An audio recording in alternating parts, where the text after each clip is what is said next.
This is The Big Breakdown, a long look back at some of the biggest stories we're covering for you at the Hidden Killers podcast and True Crime Today.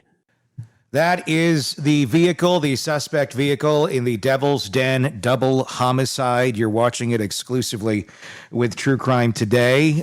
We have an interview with the man who shot that video. His camera shot that video outside of his home, just outside of Devil's Den State Park. This was shot minutes after the suspect left the park. Now, there's been a lot of questions as to what type of vehicle this is. And authorities have not put it out there yet. They've not shown a suspect vehicle image. So we are, because it's what we do. So if anyone, car experts, car guys, car gals, whoever knows anything about a car, take a look at this. It's not the clearest shot in the world, but hopefully with this, we can get a little more clarity on the vehicle that this man was driving. We need the woman from My Cousin Vinny. Yeah, we do. I mean, I have a feeling we're going to get a little more close on this in terms of what's going on. Also today, or also recently, the authorities have released an image of the suspect, or at least the back of the suspect. That's who they believe it is.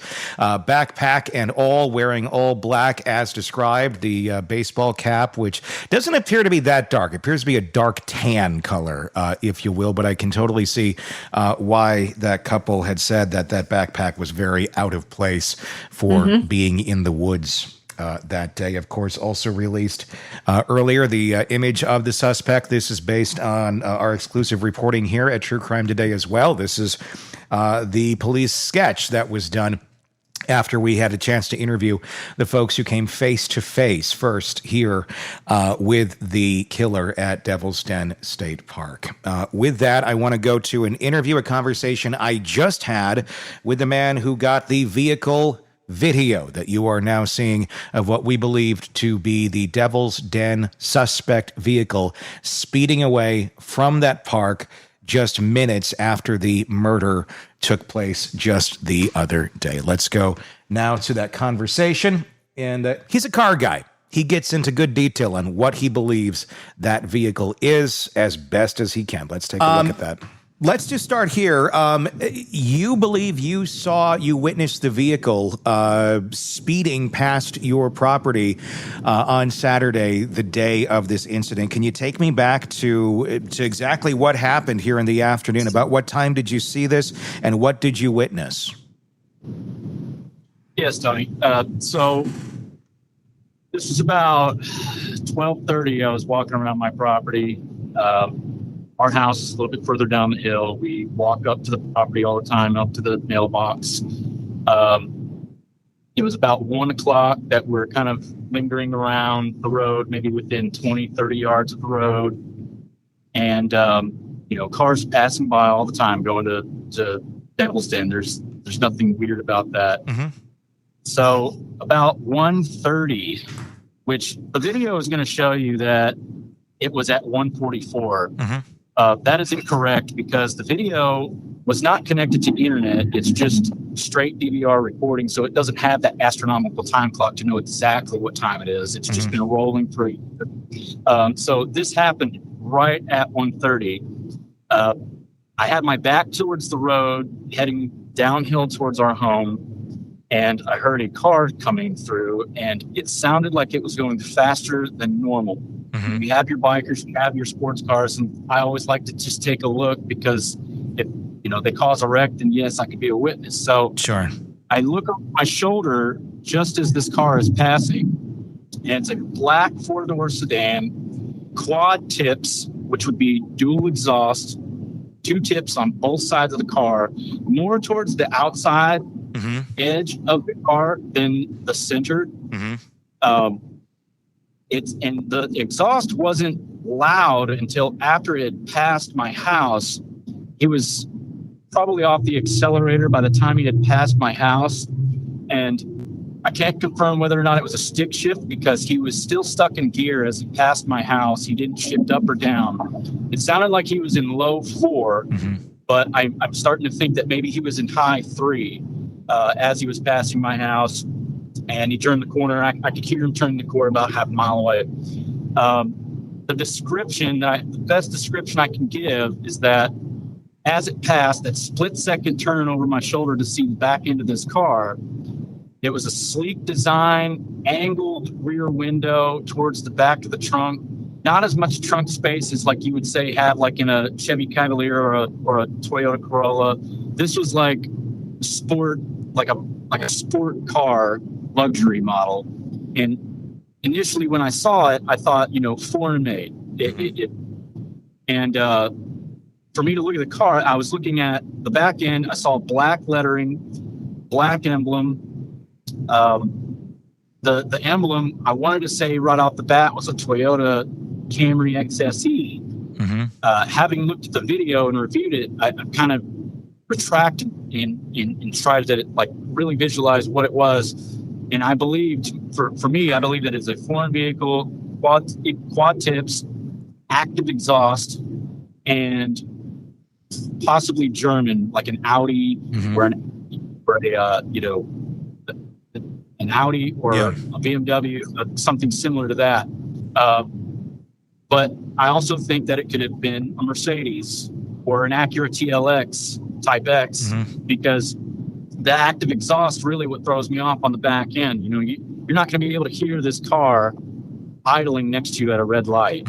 It's going to be active whenever the driver actually manually shifts to a sport driving mode or, really accelerates. That's when you're going to hear this car.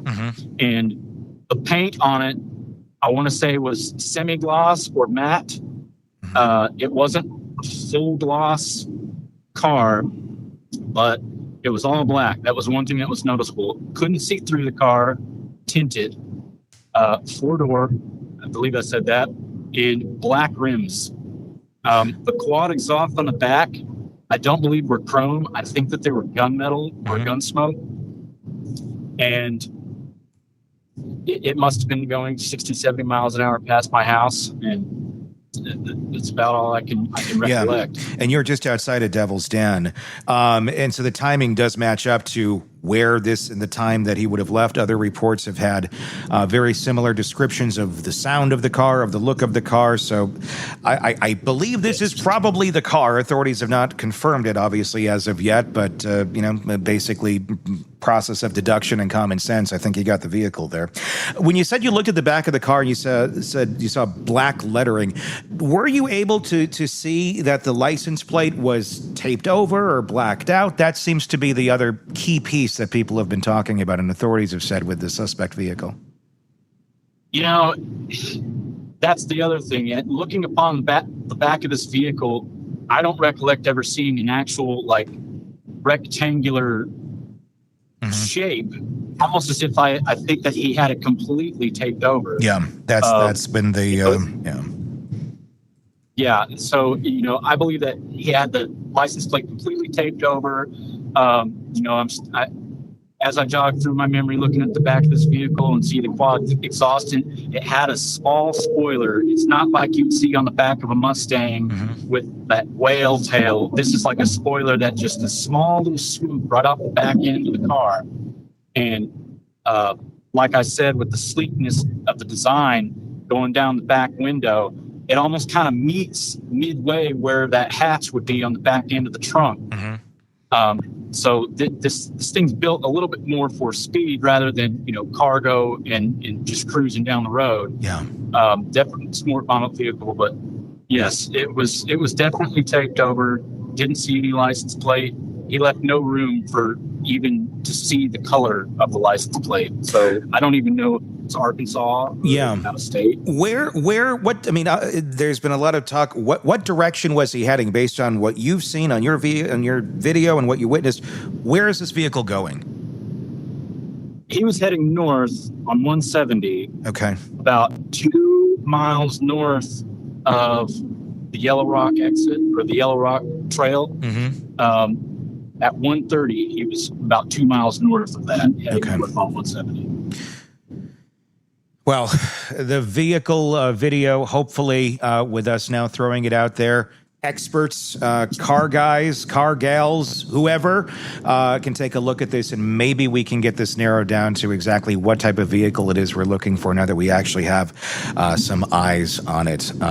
Thank you so much for reaching out and sharing that with us. Hopefully this can speed this up in identifying the perpetrator in this and getting justice for those 2 little girls who now unfortunately have lost their parents. Yes, it's very, very tragic. And I'd like to add a few more things to that, too. Sure. I'm dialing back the footage to the day before and possibly that early morning to see if I can see him coming into Devil's Den. Okay. Of course, I'll keep you updated on that, see if I can catch a taillight. Yeah. But yeah, and as far as the description of the vehicle, I noticed that it's plastered all over the internet that this is possibly a Mazda. I'm 90% sure that this is not a Mazda, but since I have not been able to confirm what kind of vehicle this is, I wouldn't rule it out. But sure. I don't think it was a Mazda. I believe it was a foreign-made, like German vehicle. Of course, the head of the vehicle was not rounded like a Mazda would be. Hard lines going down the side. And you're not the first to say that. I've heard the same thing from other people who were in the park who witnessed this vehicle leaving erratically as well. So I think we may have some of the most solid images here now of it, the only images we have of it actually, that we can get out here into the public to take a look at. Yeah, and if there's one thing I can leave the public with on this note is that, I think that bringing this guy into justice is really just going to be a conglomeration of all of the community bringing it forth, because bringing that evidence to the headquarters, I realize that that's what they're really heavily focused on, is trying to get as much of this out to the public as they can, or we can anyways, because the car isn't going to just pop up out of nowhere. No. Somebody's going to identify this. Yeah. And a key takeaway that I want for people to think about is that if you see a black vehicle, 4-door sedan with quad tips, and you hear it, it should be snapping your neck and looking over at it, because it could possibly be it. It should raise your awareness. Or if you've seen it prior, if you have somebody in the neighborhood who has a vehicle like that, or somebody or somebody you've seen around town, all those things prior to the actual incident itself, because I can guarantee right now it's probably not on the road. But if people have remembered seeing this around town or in the general area, it would probably stand out a bit. So, yeah.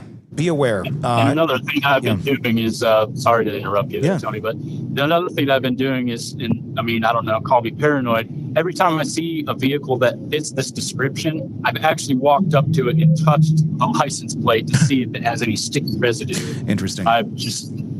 So. Be careful doing that. You might touch the wrong person's plate. Right. But no doubt, hopefully this will put the wheels in motion a little bit more, pardon the pun, to getting us closer to finding this suspect. Thank you again so much for talking to us and providing us that video. Yes, I appreciate you, Tony. This is Hidden Killers with Tony Brueski. Here now, Tony Brueski. We're about to have a conversation with a woman who was cutting the hair of Andrew McGann right before police came in and made the arrest of the alleged man who committed that double homicide at Devil's Den State Park. It's an in-depth conversation. It's not what you're going to see on cable television where it's just a couple minutes. We're going to talk for about 20 minutes about her experience in depth and what it was like just the other day when it all went down. It was just another day at work for Adriana, a typical afternoon in her Springdale salon, taking walk-ins, cutting hair, going about her business.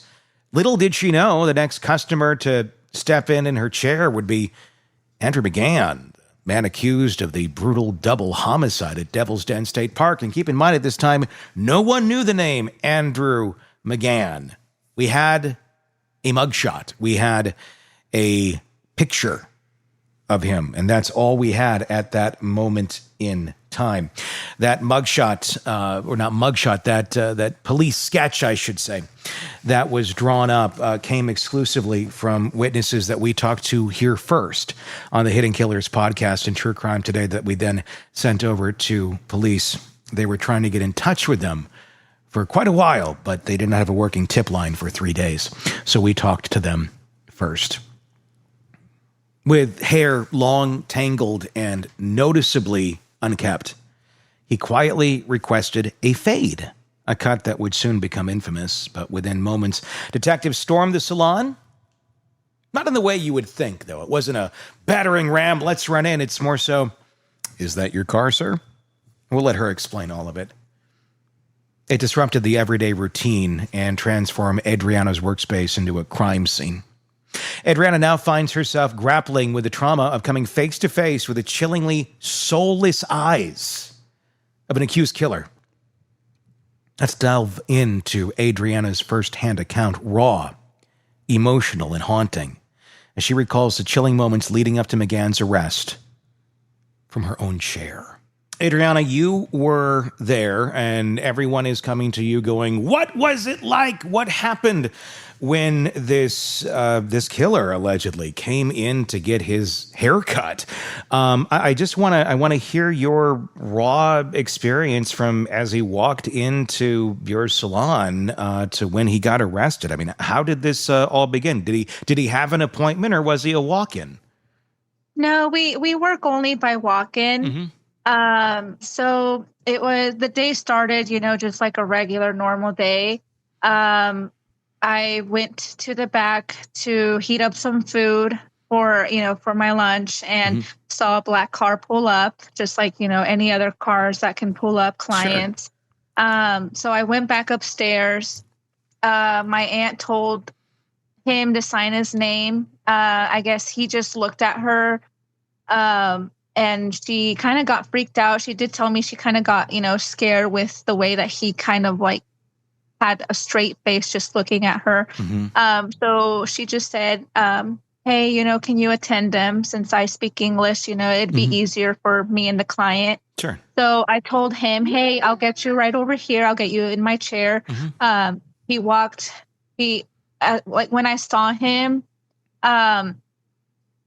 just the way that I could see his eyes through the hair, that really did kind of give me an eerie feeling.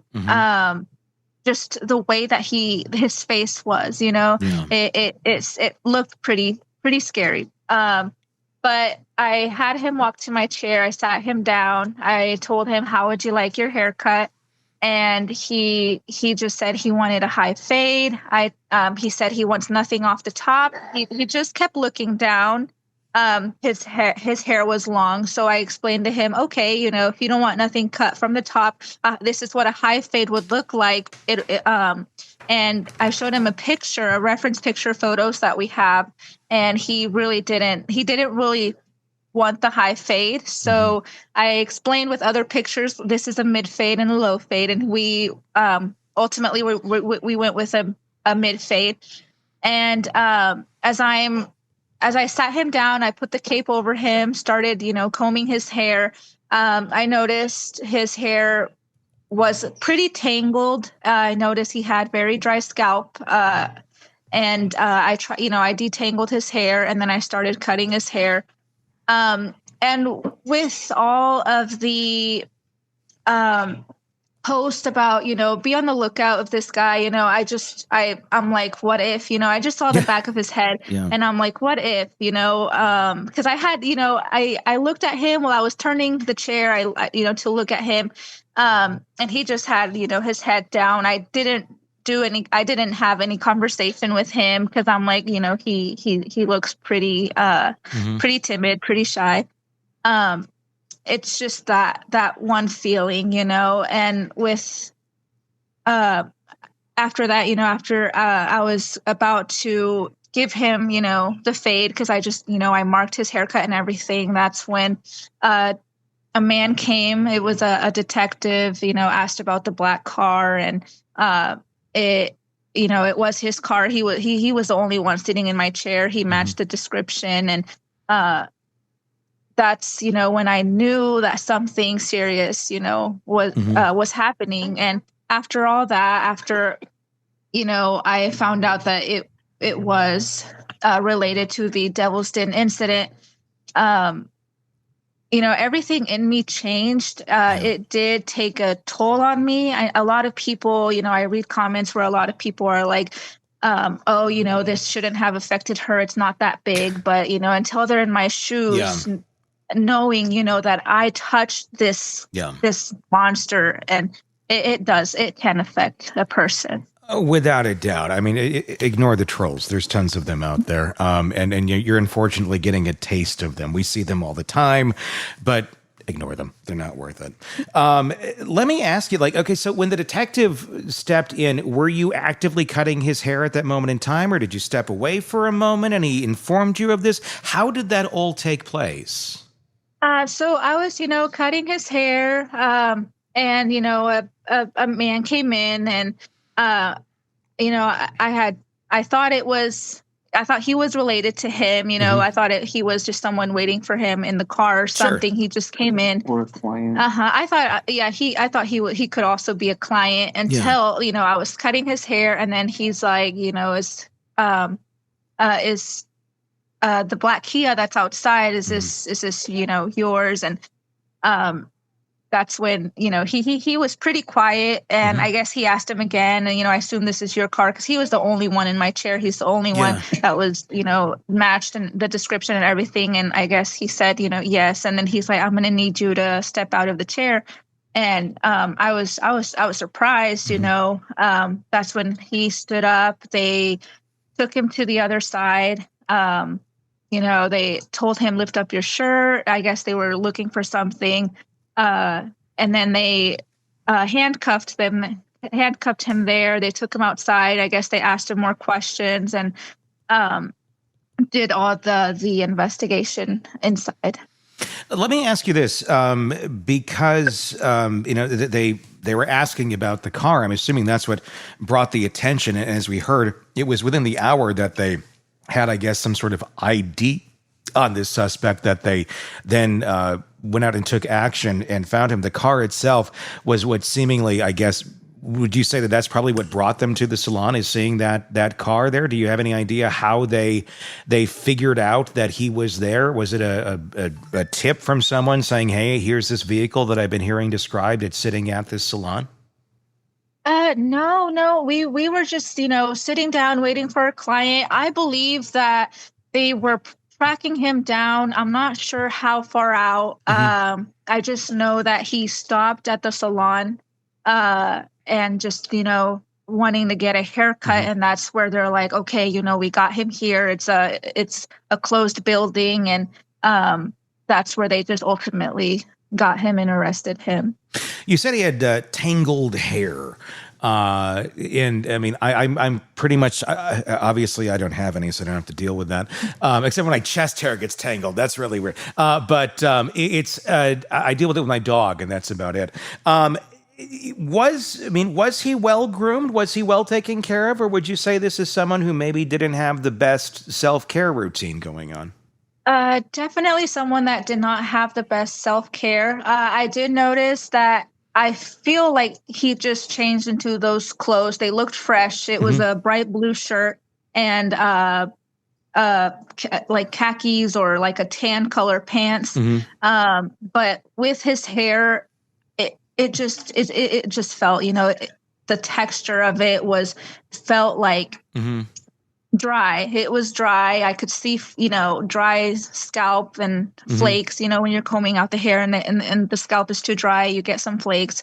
But yeah, it just looked like, it looked like he was very dehydrated and that he possibly didn't eat or anything, because he did look, a little thin and slim. I mean, was there any sort of indication? Was this the big cut? The big question is, was this a haircut for the next school year, which he would have been starting on Monday, or was this to change his look? I mean, would this have changed his look up very much had the cut actually finished and your the hair smock not end up in the mug shot? Yeah. Well, I believe it. I mean, the school year's literally right around the corner. Yeah. I feel like he was either getting ready, but also knowing that there's a mugshot or a picture with the back of his head. I feel like he just wanted possibly to just get it cut. Yeah. Just possibly just get it cut and maybe try to look different. I'm not too sure, but I do know that I have friends in other salons that told me that they possibly that he's the one who possibly went up to them, and because they are appointments, he didn't want to wait. And so my question is, did he pick the salon because we're only walk-ins, or did he pick the salon knowing that it's that we wouldn't know if he walked in or anything? So it's pretty weird not knowing.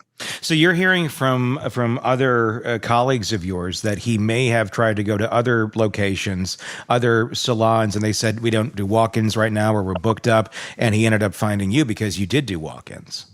Right. Yeah, we do walk-ins. I know a lot of salons here do appointments, but we do walk-ins. And I'm not sure, if it was him going to the other salons and leaving quickly. But yes, he did stop at our salon. Let me ask you this, because there are a lot of reports out that he had injured himself in the course of this horrible thing that he did on the trail.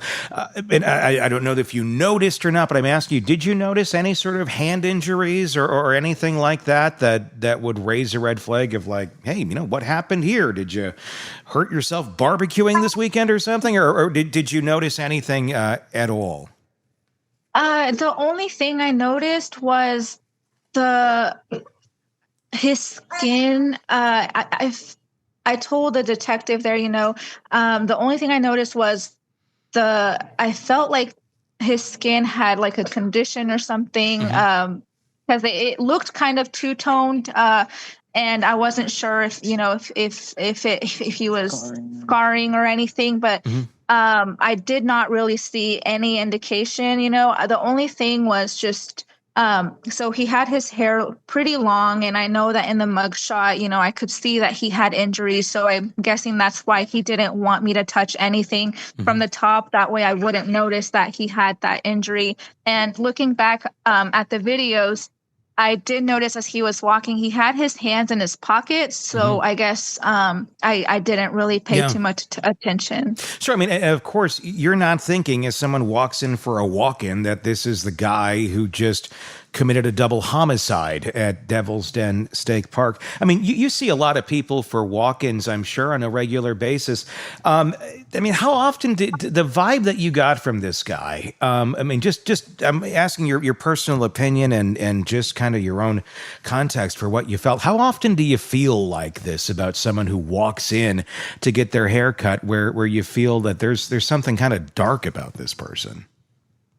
I mean, I don't judge like any clients or anything. I just, when I saw him, I got a little bit of the chills just because the way that his eyes looked behind, I could see his eyes from, the strands of hair that he has. That gave me the chills. But I feel like it wasn't until I was combing out his hair that I started to think and question, like, what if this is the man or anything? Because I'm like, his hair looks pretty definitely not taken care of, and he really did look dehydrated and had a lot of flakes. So I just started questioning in my mind, what if this is the guy? And so it turned out it was. And as soon as they got him from my chair, I decided not to sweep up the hair that was on the floor, when I was cutting his hair, just in case they needed it.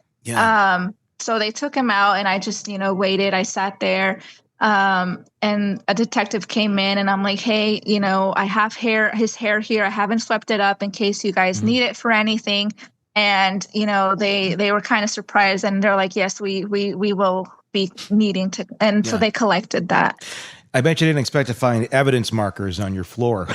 Right. No. As soon as I saw those evidence markers, I'm like, okay, this is the guy that they're definitely looking for. Yeah, things are getting really real. Those eyes are a scary thing, and we see it so often in so many cases, like the Brian Kohberger case in Idaho. It's that dead eyes. We see it so often in these sort of people. It's rare, I guess, you know, to come face to face with it. But I mean, can you give me? I mean, any more? I mean, I know you've been, you know, I know you said there was a night you couldn't sleep, and I hope that's getting better for you. Because my God, this is quite something. This is a trauma. I mean, it is without a doubt. So don't let anybody tell you that it's not. But I mean, can you describe for me those eyes that you saw? I mean, we've seen them in the pictures, but it's one thing to see them close up, that emptiness, that deadness. And I'm not trying to steal words out of your mouth, but how would you describe it for someone who was that close to that? I mean, the word that literally just came out of me was soulless. I saw his eyes, and it looked like he wanted to appear like he could be a normal person just walking in, but, you know, seeing those eyes, you can definitely feel that something wasn't right just because of how wide his eyes looked, especially with the dark under eye and the sunken eyes that he had. Someone could literally think that, you know, there was something more to him. I mean, that in itself is interesting. The fact that it appeared he didn't have a very well self-care routine going on. I mean, there's a lot of people who don't, but it's indicative of other things that might be going on with this human being in terms of mental health state and whatnot, especially someone who's not taking basic care of themselves, and they're set to go be a teacher in just a few days. There's a lot of questions, obviously, that we still have about this individual and his background and what made him who he is. But I think you've revealed everything that you can. I mean, is there anything else you want to share about him that you haven't said already? I mean, it all happened pretty quickly, you know. It was just a regular day at work, and just the thought that he, with the clothes that he was wearing, that maybe he possibly just wanted to blend in with, you know, where he was going. And also, just, you know, the way that, that he just presented, you know, his face. But I also do want to say, off topic from him, like, a lot of people say, you know, they say, I read comments saying you're a hero, and I am not a hero. I know the hero, and I believe the heroes are the little girls, the parents that try to protect them. And I'm thankful that the police were able to get him when they did. Want more on this case and others? Then press subscribe now and don't miss a moment of true crime coverage from Tony Brueski and the Hidden Killers podcast.